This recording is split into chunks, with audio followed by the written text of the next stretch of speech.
that Steeler game. So here's I kind of already explained that I think it's an offensive scheme issue. Yes. We see other coaches, they're able to scheme and work the numbers advantage in their favor to run the football, to get guys open. I mean, look, we did this last segment. I compared what is the difference right now between quarterback, offensive line of the Pittsburgh Steelers and of the New York Giants. Not much. I don't think it's much either. I don't think the gap is big in either way, right? I don't think Pittsburgh is significantly better. I don't think New York is significantly better. But New York's 6-1 right now, has a pretty solid offense. They have an identity. They're able to run the football. Daniel Jones looks serviceable. Yes. That's coaching. That's coaching. I think it does come down to coaching and just scheming. Do you think that's the type of roster in New York, though, that can sustain that type of success? Like, we've seen now the Steelers struggle, and they've hit their kind of a little bit of a wall, and they're trying to break through that. But do you think New York hits a wall because of their limitations, or do you think the scheming and the coaching can be so powerful that you can kind of get your way out of that? That's actually a really good question. So first part, no, I don't think it's sustainable enough to win consistently against like the top tier. Regardless of record, I think even at 6-1, I don't think anybody thinks that they're like a top 5 team. Because, I mean, let's not forget that Steelers went 10-0 to start the season. Right, and 2 years ago. And I think I said, no, 11-0. I think I even said that they're the worst 11-0 team to ever play. I still think that might be true. Yes. But so my point, I don't think, to answer your question, no, I don't think it's sustainable to where you can beat a Philly, where you can go beat fair. a Minnesota, where you can beat a Kansas City, a Buffalo, even a San Francisco. I don't think they're in that tier. But you're going to compete down at least. But in I think the regular season. I think every other team they could beat realistically. Yeah. And I still think they'd give all those teams hell, but I don't think realistically they can win that. But anyway, my point is, we started talking about the Steelers here. How do you fix it? I think it's the offensive coordinator. I do. Well, I would say go get a new offensive coordinator. If that doesn't work, I mean, all signs point to Tomlin. And it's not a good look when you keep replacing one position, replacing one position, and it just doesn't get any better. Right. Then it's like, okay, why do you keep blaming that if, you've tried now 4 of them and all 4 haven't worked? Like, everybody knows it's simple science. When you're working, if you're trying to find the problem, you isolate one variable and you change that and you keep everything else constant. Right. What's been constant through it all? Mike Tomlin's been the head coach, but we've brought in a lot of different offensive coordinators, and that's the variable that's changing. So because we're not seeing anything from that, I think that might not be other variable. That might not be the variable that's hurting you. So, right? My thing is, I mean, I agree with you. Like I said, like if you're breaking it down most scientific logically, method here.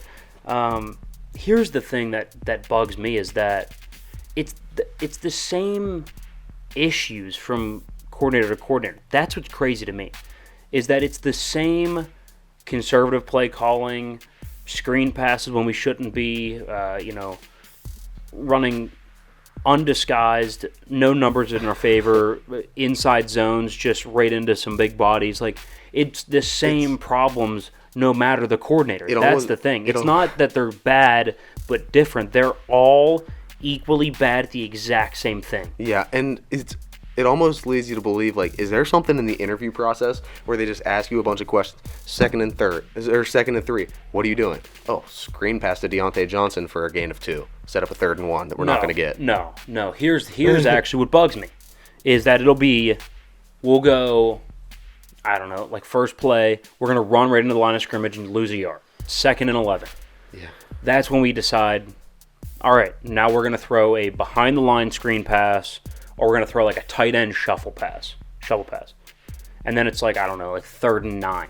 And we decide once again to throw like a flat route with no deep concept. Or they'll actually get it like 3rd and 1, like you mentioned, and they have a lot of plays for short yardage plays, but then they'll decide now's the time to take the shot for 75 yards down the field. And they'll miss it and punt. Of course they'll miss it and they'll punt. He'll overthrow Claypool by about 10 yards. It's been the same problem that transcends the OC, and that's the problem. I will say from Miami's standpoint, I think that was a coaching win. Clearly off script, they were not able to do anything, but the first 3 possessions that were scripted from Miami, they came out looking sharp. Yes. Now, granted, adjustments weren't there, but Tua is not an off-script quarterback. On script, he's fantastic. And what happens when he was given the script? 13 points, 3 drives. I mean, like that's what saved them. Because absolutely, I mean, they clung to that. If the Steelers' offense could have done anything except be anemic and do nothing, I mean, they had how many opportunities? I think they punted the ball away 5 times in a row when they were only down like 3 or they punted 3 times when they were down 3, punted twice when they were down 6. And a bunch of picks. Yeah. No, I agree. What are you doing? I agree. All right, Niners and Chiefs. So everyone's to kind of overreact and bury the Niners. Here's my takeaway. The Chiefs, first of all, are playing better than almost anybody in the league right now. Second of all, they're healthier. And third of all, well, the Niners never do well against like the Chiefs and those high-powered offenses, right? That's not their bag. And especially if you can jump out to a lead on them, then it's really tough. Because then they have to play catch-up with Jimmy G. Right. And that's not really their game. Look, let's give the Chiefs credit. Like, people want to bury the Niners. I think this is more about giving the Chiefs credit. I mean, the fact the way they've been able to work in, McCole Hardman's been able to take a step up and be a number one. Juju Smith-Schuster looks like he's back to, Pro Bowl level wide receiver. Yeah, Travis Kelce's playing fantastic. They rebuilt their offensive line in a year. Even the running backs are playing pretty decent. Like, you got to give the Chiefs credit. Yeah. The only thing that makes me mad is that there are people now kind of, banging on the C-Mac trade.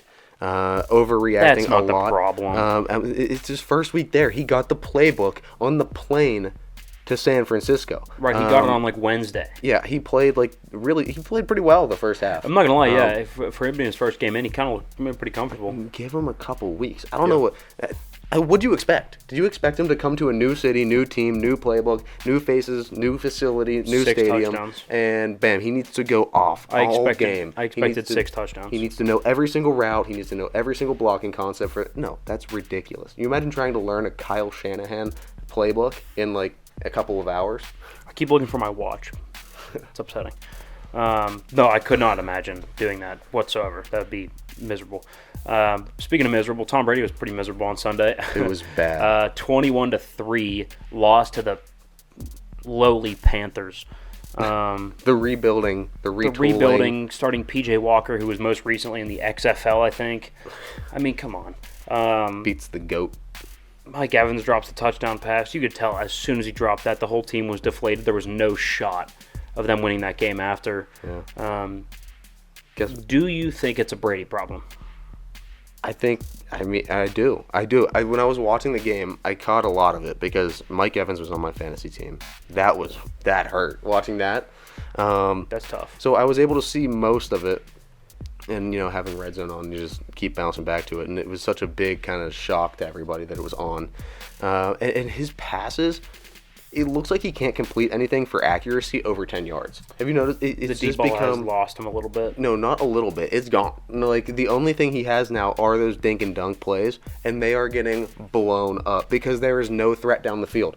Every single safety, there were no safeties playing deep because they know that the only thing Tom can do right now are short timing throws underneath, and they were playing their safeties up, walked up, double coverage on a lot of receivers. So even if they did catch the ball, they were getting tackled after a step and a half anyway. Not to mention they haven't been able to run the football that effectively, and you paid not big money, but decent money to Fournette, and you haven't been able to run the ball, which is kind of crazy. He showed up to training camp like 260 pounds. Yeah, he showed up like a grizzly bear.